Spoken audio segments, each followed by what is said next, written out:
Assalamualaikum warahmatullahi wabarakatuh. Saya Syafika Alia, NIM K75198083, akan menjelaskan mengenai kebijakan pendidikan inklusi dan implementasinya.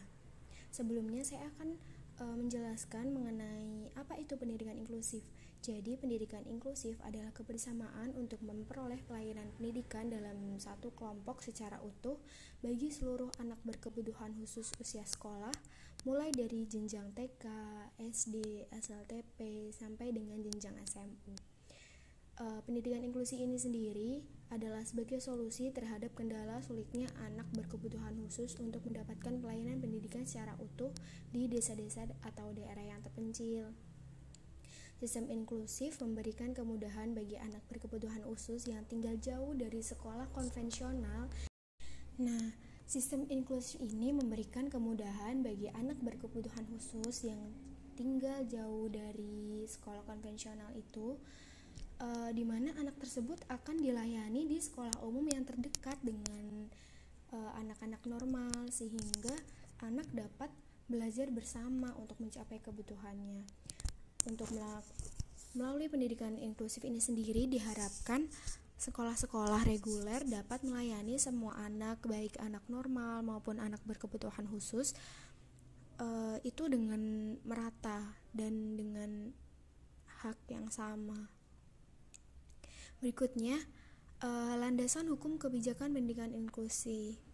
Layanan pendidikan inklusi ini atau layanan pendidikan anak berkebutuhan khusus telah berkembang sejak lama dari sistem regresi atau SLB menjadi sistem integrasi atau terpadu, di mana anak berkebutuhan khusus diterima di sekolah reguler dengan penyesuaian kurikulum yang digunakan di sekolah tersebut. Selama pendidikan ini bagi anak berkebutuhan khusus lebih banyak diselenggarakan secara segresi di sekolah luar biasa atau SLB dan sekolah dasar luar biasa atau SDLB. Berikutnya, pelaksanaan pendidikan inklusif akan mampu mendorong terjadinya perubahan sikap lebih positif dari peserta didik terhadap adanya perbedaan melalui pendidikan yang dilakukan secara bersama-sama, dan pada akhirnya akan mampu membentuk sebuah kelompok masyarakat yang tidak diskriminatif dan akomodatif kepada semua orang. Keberadaan anak berkebutuhan khusus dalam memperoleh layanan pendidikan dilandasi oleh beberapa peraturan perundang-undangan. Salah satunya landasan hukum. Selanjutnya, landasan hukum kebijakan inklusif pada tingkat nasional antara lain yaitu UUD 1945 pasal 31 ayat 1 dan ayat 2. Ayat 1 berbunyi, setiap warga negara berhak mendapat pendidikan, dan ayat 2 berbunyi, setiap warga negara wajib mengikuti pendidikan dasar dan pemerintah wajib untuk membiayai.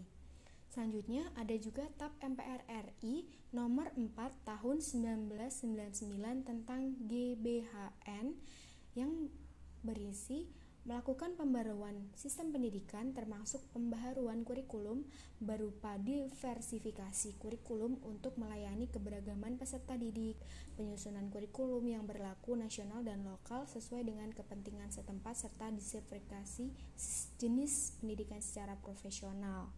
Bab 4. Selanjutnya, berikutnya ada Undang-Undang Nomor 4 Tahun 1997 tentang penyandang cacat dan Undang-Undang Nomor 23 Tahun 2002 tentang perlindungan anak pada pasal 8 yang berbunyi, setiap anak berhak memperoleh pelayanan kesehatan dan jaminan sosial sesuai dengan kebutuhan fisik, mental, spiritual, dan sosial. Ada juga Undang-Undang Nomor 20 Tahun 2003 tentang Sistem Pendidikan Nasional pasal 5.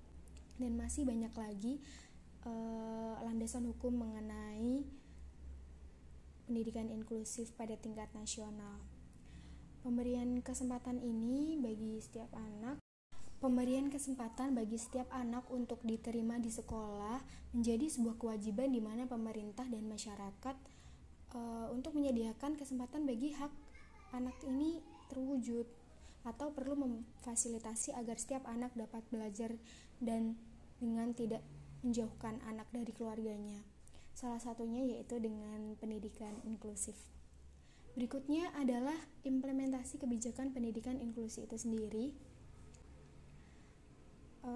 Untuk mengatasi kesenjangan dan diskriminasi bagi anak-anak berkebutuhan khusus, pada tahun 1999, pendidikan inklusif dipersepsikan sebagai model pelayanan pendidikan di mana anak berkebutuhan khusus yang biasanya terpisah dengan anak normal itu digabung menjadi satu atau satu sekolah, atau pembelajarannya itu dilaksanakan di sekolah-sekolah biasa.